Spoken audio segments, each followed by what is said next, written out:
Moussa Diallo, vous êtes le coordinateur départemental de la COJER ici à Vélingara. Moustapha Cissé Lo vient d'être exclu officiellement et définitivement de l'Alliance pour la République. Quel commentaire en faites-vous? En fait, c'est d'abord saluer la décision de cette commission de discipline-là, parce que l'ex-camarade de Moustapha Cissé Lo en faisait trop dans ce qui... Parce qu'il a bénéficié des largesses du président, il a bénéficié des pouvoirs qui lui sont conférés par le président et par le biais du président.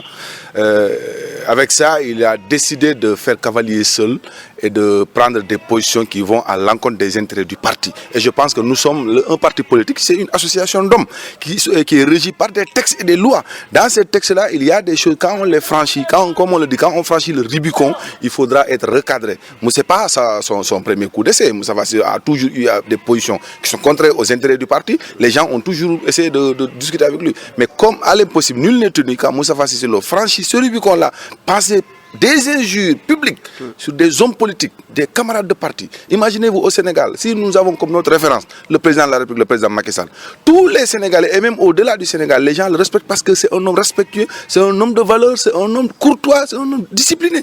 Si aujourd'hui on a dans nos rangs des gens comme Moussa Fassi qui se permettent de tenir certains propos au niveau national, vraiment moi je pense que les exclure du parti ne fera que renforcer notre parti au niveau national et au niveau international. Mais au-delà de cela, à quoi assistons aujourd'hui dans l'APR? On voit que tout le temps il y a des problèmes. Est-ce qu'il y a un problème de structuration au niveau de votre parti? Vous savez, notre parti, comme le dit notre leader, le président de la République, nous avons un parti particulier. Donc nous avons notre démarche. Mais le problème c'est quoi? C'est que quand on dit qu'il y a des problèmes, les problèmes sont régis toujours par des hommes. Quand on est entre hommes, c'est des problèmes d'intérêt qui peuvent s'opposer. Mais je n'aimerais pas aussi que les gens confondent un peu la gestion de notre parti et la gestion de l'État. Le président de la République, Macky Sall, il est certes notre président de parti quand on est dans notre directoire, mais il est le président de la République. C'est pourquoi quand il y a des remous entre des responsables politiques, qui est normal, parce que la politique aussi c'est de l'animation. Les gens peuvent animer, peuvent avoir des idées différentes, des divergences, mais dans le respect et la courtoisie. Mais il y a des propos, quand on les tient, on doit en assumer l'entière conséquence. Et je pense que ces propos-là, tous les Sénégalais se sont indignés et c'est par là aussi que nous allons dire, au nom du président de la République, nous demandons des excuses, nous présentons nos excuses aux populations, au peuple sénégalais qui ont eu la malchance d'écouter ces propos-là, parce que c'est des propos qui n'honorent pas un responsable, c'est des propos qui n'honorent même pas un allié, encore moins un responsable d'un parti. Est-ce que vous ne pensez pas que c'est votre président même qui laisse faire? Parce que, à mon avis, ça a quand même trop duré dans l'APR. Comme vous l'avez dit, ce n'est pas le premier coup d'essai de Moustapha Cissé Lo. Donc, est-ce que ce n'est pas le président de la République qui laisse passer cette affaire? Vous savez, comme je l'ai dit tous, le président c'est un grand homme, c'est un leader. Il permet à chacun de s'exprimer. Il permet aussi qu'il y ait une divergence d'idées, des oppositions entre les gens, mais que ce soit dans la courtoisie, parce que c'est dans le débat que la lumière jaillit. Malheureusement, il y a certains qui pensent que le président, en laissant chacun se mouvoir librement, pense que s'il y a un problème d'autorité, une question de truc, ou bien on pense que le président ne réagit pas. Le président, il réagit pendant des moments opportuns. Quand c'est trop, il attire l'attention des gens. Il y a eu beaucoup de... La dernière fois, Moussa Fassi est sorti, le président l'a reçu, a discuté avec lui, mais s'il récidive, vous savez, dans un cadre, quelqu'un peut se tromper une fois, mais on ne peut pas se tromper tout le temps et vouloir tromper tout le monde. Moi, je pense que le président, il a une autorité qu'il garde, il a une certaine sympathie envers les personnes qu'il garde, mais malheureusement, les gens aussi en abusent. Mais vous l'avez dit, hein, c'est-à-dire que ce n'est pas son premier coup d'essai.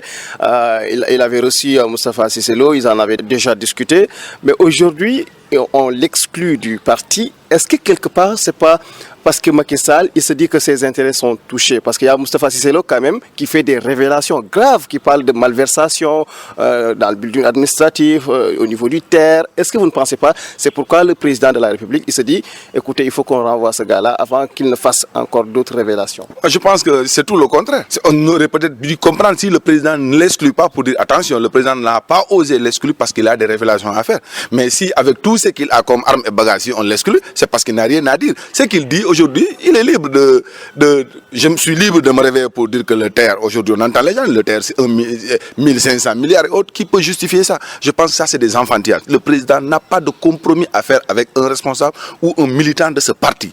Le Sénégal c'est un État, le Sénégal n'est pas un parti politique. On peut avoir des problèmes dans le parti, essayer de les gérer dans les instances du parti, mais un problème étatique ne se gère pas comme le gère notre ami. Comme je l'ai dit tout de suite, si vraiment notre ami avait des révélations et que le président se sentait peut-être un peu menacé, mais il aurait dû peut-être le garder en son sein et peut-être l'empêcher de parler. Mais aujourd'hui, il est libre comme l'air de dire ce qu'il veut. Les gens vont écouter s'il y a des choses à dire. Mais dans cette vie-là, c'est des preuves d'abord avant les allégations. Mais moi, je pense que notre ancien camarade Moustapha Cissé Lo a les beaux jours devant lui, à la presse, à la police, à la gendarmerie, à tout le monde, pour aller, s'il y a des choses qu'il considère étant des détournements, aller déposer des plaintes et la justice est là pour tout le monde. Mais eu égard à la situation actuelle de l'APR, est-ce que vous êtes optimiste? Est-ce que vous pensez que vous allez avoir un autre mandat? Vous savez, lors de notre premier mandat, les gens pensaient que le 24 février, on allait chuter. Parce que, non, vous savez, on nous dit, nous, notre parti, ce sont ces divergences-là qui font vivre le parti. Il ne faut pas que les gens pensent que, non, quand il y a une divergence, les gens se... Voilà qu'il y a... Mais le seul fait, ici, qui est déplorable, c'est le fait d'insulter un camarade, tenir des propos plus ou moins vraiment extraordinairement graves à l'endroit d'un camarade. C'est ça l'abus ici. Mais le fait qu'il y ait des oppositions entre les gens pour créer des intérêts, mais ça massifie le parti, parce que chaque leader veut être le responsable de la zone, donc il va chercher des militants, ça renforce le parti. Moi je pense que cette divergence-là est à encourager. Ce n'est pas une bataille, ce n'est pas une guerre, mais une divergence d'idées dans le cadre politique est encouragée parce que ça permet de regrouper le maximum possible. Mais insulter, on sait que la politique, c'est la politique d'adhésion, pas de la soustraction. Ne serait-ce qu'une seule personne, c'est une perte pour vous, non? Vous savez, quand une personne constitue un danger pour une association, quand je le dis, adhérer dans une association, c'est librement qu'on vient participer dans une association. Mais quand on adhère dans une association, il y a des règles. Au Sénégal, ici, même quand on insulte quelqu'un comme ça, même si ce n'est pas un parti politique, ça c'est banni, c'est interdit par la loi. Donc on ne peut pas être membre d'une association, avoir un président de parti, avoir tout. Mais on peut s'attaquer à un camarade, on peut s'attaquer à sa gestion, on peut ne pas être d'accord avec cette personne-là.